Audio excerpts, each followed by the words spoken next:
Hello everyone, Kim is here with me and we are going to show you some veil tips and tricks.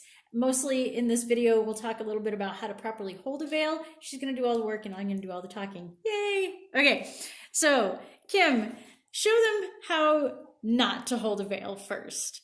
There's a lot of ways not to hold a veil. She's got it balled up in her fist, she's crushing it, she's making the fabric look really lumpy. It's not a real pleasant thing. She's also got her one finger through the middle of it.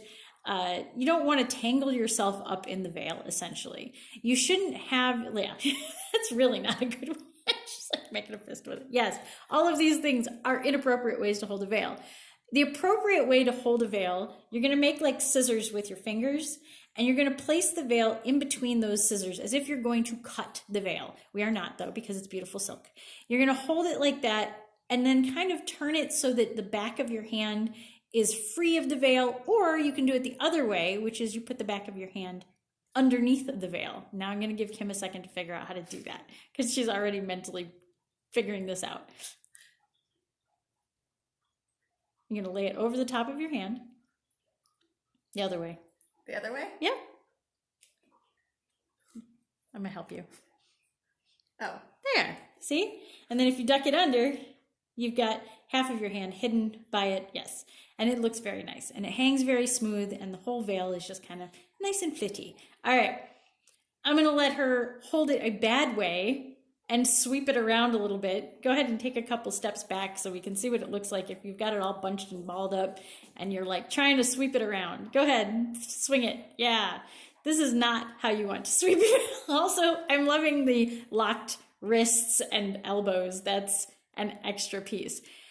So one of the things to really think about with veil work is this is where you really start to shine with your arm and your finger and your wrist work as well. So go ahead and let go of the veil. Completely. There you go. And then with your left arm, you're going to raise up the elbow and then kind of just let it gracefully slide back down. If you had a veil in your hand, you would flick that at the end and then come back down. With a little more energy, you can flick the veil and give it some real push. So go ahead and grab your veil again. See how neatly she just found the edge of that too? That's another trick.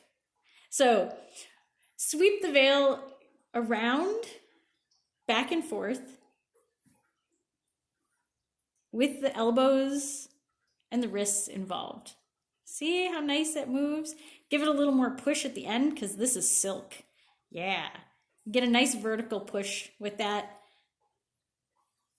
I think this is one of Kim's favorite things to do, is just to play with the veil. So again, if she had it all balled up in her hand, it wouldn't move as nicely. It would kind of get rumpled up in the middle and you wouldn't have that nice free movement. Even if she does flick it and her arm movements are great, it has no room to breathe. So thank you, Kim. This is just a quick kind of way to hold the veil and flick it around so that way you're not crumpling it around. Go ahead and do a little swirl. Yay! Thank you, Kim.